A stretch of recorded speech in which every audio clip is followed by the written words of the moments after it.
Shalom Bapak Ibu Saudara-saudara yang terkasih dalam Tuhan Yesus. Hari ini kita sampai pada Kisah Rasul pasal yang ke-6.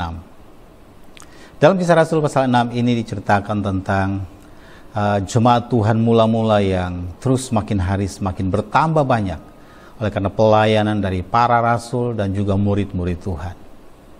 Bapak Ibu, di tengah-tengah perkembangan pelayanan jemaat yang semakin banyak, ternyata ada problem, ada masalah atau pergumulan yang terjadi di tengah-tengah jemaat. Dan hal ini juga yang disampaikan jemaat Tuhan kepada para rasul untuk menyelesaikan pergumulan mereka. Kisah Rasul pasal yang ke-6 ayat 1-7 mengatakan bahwa pada masa itu ketika jumlah murid makin bertambah, timbullah sungut-sungut di antara orang-orang Yahudi yang berbahasa Yunani terhadap orang-orang Ibrani, karena pembagian kepada janda-janda mereka diabaikan dalam pelayanan sehari-hari.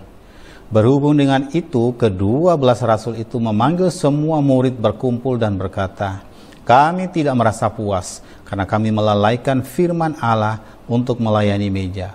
Karena itu saudara-saudara, pilihlah 7 orang dari antaramu yang terkenal baik dan yang penuh roh dan hikmat, supaya kami mengangkat mereka untuk tugas itu, dan supaya kami sendiri dapat memusatkan pikiran dalam doa dan pelayanan firman." Usul itu diterima baik oleh seluruh jemaat. Lalu mereka memilih Stefanus, seorang yang penuh iman dan Roh Kudus, dan Filipus, Prokorus, Nikanor, Timon, Parmenas, dan Nikolaus, seorang penganut agama Yahudi dari Antioquia. Bapak Ibu yang terkasih di dalam Tuhan Yesus, terlihat bahwa pekerjaan Tuhan, pekerjaan Roh Kudus terus mengalir, terus bekerja, menjangkau banyak orang lewat hamba-hamba Tuhan, lewat para rasul, memenangkan banyak orang untuk percaya kepada Tuhan. Dan semakin hari semakin bertambah banyak. Bapak Ibu, di tengah-tengah perkembangan jemaat Tuhan mula-mula, ternyata ada problem, ada pergumulan, ada permasalahan yang mereka hadapi. Ya, di dalam jemaat mula-mula itu ketika melayani para janda, melayani diakonia, ya, ternyata ada yang kurang mendapat perhatian. Ya, dan ini yang disampaikan kepada para rasul. Dan para rasul mencoba menyelesaikan semua permasalahan ini. Dan Bapak Ibu yang perlu diketahui, ternyata para rasul berdiskusi dengan jemaat Tuhan, dengan para murid, meminta pendapat mereka, bahkan memberi kesempatan mereka untuk memilih orang-orang terbaik di dalam jemaat Tuhan untuk masuk di dalam melayani Tuhan. Demikian juga yang terjadi di tengah-tengah pelayanan hari-hari ini, Bapak Ibu. Ada problem, ada pergumulan yang terjadi di dalam gereja Tuhan, di dalam jemaat Tuhan. Tuhan perlu orang-orang yang sungguh-sungguh takut akan Tuhan untuk terlibat, mau masuk dan melayani Tuhan. Rasul-rasul memberi kesempatan jemaat untuk memilih. Padahal mereka punya kesempatan, mereka punya kuasa untuk bisa memilih langsung. Tetapi mereka memilih untuk beri kesempatan kepada jemaat dan murid-murid untuk mengambil pilihan, untuk mencari orang-orang yang sesuai dengan kriteria yang sudah disampaikan, yaitu orang yang penuh dengan roh, orang yang hidup takut akan Tuhan, orang yang penuh dengan iman, orang yang sungguh-sungguh mau mengasihi Tuhan, orang sungguh-sungguh percaya kepada Tuhan. Bapak Ibu yang kekasih, kadangkala ada orang yang menganggap remeh pelayanan Tuhan. Mungkin pelayanan yang paling kecil, pelayanan yang dianggap sederhana. Tapi kalau kita melihat apa yang Alkitab katakan, Kisah Rasul mau menceritakan kepada kita hari ini bahwa semua pelayanan berharga di mata Tuhan.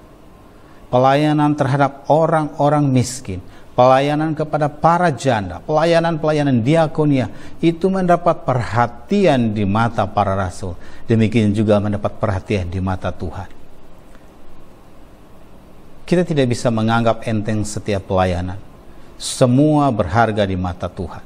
Setiap pelayanan dipandang baik di mata Tuhan. Mengapa demikian? Kalau kita lihat, melayani para janda ini pun juga ternyata ada kriteria yang diminta oleh para rasul. Penuh iman, penuh dengan roh Tuhan. Kesaksian hidup mereka dari hari ke hari diketahui baik.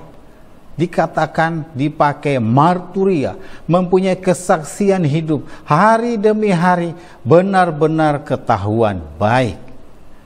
Oleh sebab itu Bapak Ibu yang kekasih di dalam Tuhan, kita perlu menghargai setiap pelayanan Tuhan. Kita sudah dipercayakan oleh Tuhan untuk melayani Tuhan. Kita perlu menghargai setiap pelayanan, apapun itu, yang paling kecil.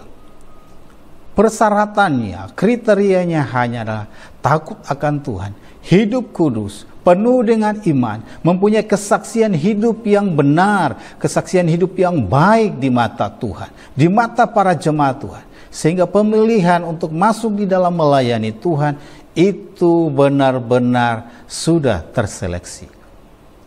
Kenapa Bapak Ibu?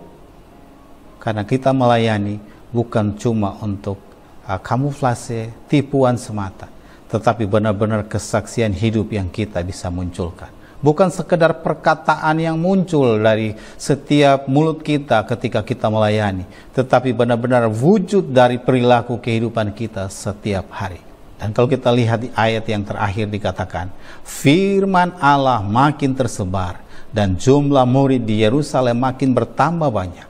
Juga sejumlah besar imam yang menyerahkan diri dan percaya. Bapak Ibu tahulah, kalau kita menyerahkan diri sepenuhnya dan menghargai setiap pelayanan, kita tahu firman Allah akan tersebar. Allah akan memakai kita dengan urapan kuasanya. Penyertaan Tuhan akan terus terjadi dalam kehidupan kita. Tanpa kita sadari, akan ada banyak orang yang percaya juga kepada Tuhan. Bahkan kita bisa melihat hasil-hasilnya di dalam setiap pelayanan kita. Baik di gereja, bahkan di luar gereja, Tuhan akan menyertai setiap kehidupan kita dalam pelayanan-pelayanan yang kita lakukan. Bapak Ibu yang terkasih di dalam Tuhan, kita harus memenuhi kriteria yang Tuhan minta di dalam melayani Tuhan. Kita tidak boleh menganggap enteng, menganggap rendah setiap pelayanan yang ada, yang Tuhan percayakan di dalam gereja Tuhan. Bapak Ibu, kita adalah orang pilihan Tuhan. Kita yang dipercayakan Tuhan. Mari beri diri dipakai Tuhan di dalam pengurapan Tuhan, di dalam pengurapan Roh Kudus. Biar gereja Tuhan semakin bertumbuh. Banyak orang dimenangkan lewat pelayanan kita. Banyak orang dimenangkan lewat kesaksian hidup kita. Tuhan Yesus memberkati kita. Haleluya. Shalom.